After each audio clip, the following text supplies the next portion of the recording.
নমস্কাৰ, জয় শ্ৰীকৃষ্ণ। সমাজ সজাগতাৰ আলোচনালৈ সকলোকে স্বাগতম জনাইছোঁ। আজি অসমৰ বীৰ পুত্ৰ লাচিত বৰফুকনদেৱৰ জন্মদিন হয়। আজি লাচিত দিৱস হয়। যিহেতু আগন্তুক আমি দেখি আহিছোঁ, এটা মই পোষ্ট পালোঁ, এনেধৰণৰ পোষ্ট এটা পাইছোঁ। পোষ্টটো মই পঢ়ি শুনাই দিছোঁ। লাচিত বৰফুকনে যিদৰে 17 বাৰকৈ মোগল পৰাজিত কৰিছিল, সেইদৰে অসমৰ সভ্যতাৰ ৰক্ষাৰ বাবে আমি মিয়াৰ বিৰুদ্ধে যুঁজ দি যাম। এজন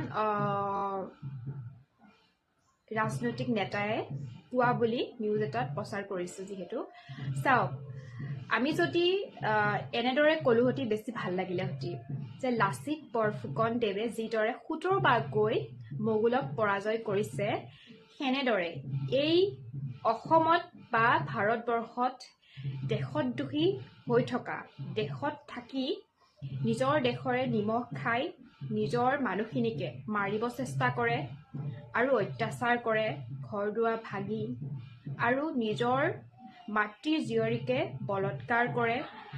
সেই বাংলাদেশী, সেই পাকিস্তানৰ মানুহবোৰক আমি তেওঁলোকৰ বিৰুদ্ধে যুঁজ দি যাম।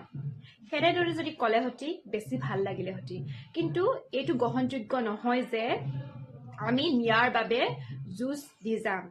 চাওক, অকল ইয়াত হিন্দুৰে অধিকাৰ নাই। ভাৰতবৰ্ষৰ দেশখনত সকলো ধৰ্মালোকৰ মানুহৰ ইয়াত অধিকাৰ আছে। যিহেতু ইয়াত অধিকাৰ নাই, অনলি বাংলাদেশী আৰু পাকিস্তানী মানুহৰহে অধিকাৰ নাই। বাকী ভাৰতবৰ্ষৰ যিসকল মুছলমান মানুহ, ইছলাম ধৰ্মী মানুহ আছে, তেওঁলোকৰ সম্পূৰ্ণভাৱে অধিকাৰ আছে। আৰু এজন ৰাজনৈতিক নেতা হিচাপে দক্ষতা আৰু দূৰদৃষ্টি হিচাপে কথা ক'ব লাগে আৰু গাম্ভীৰ্য থাকিব লাগে।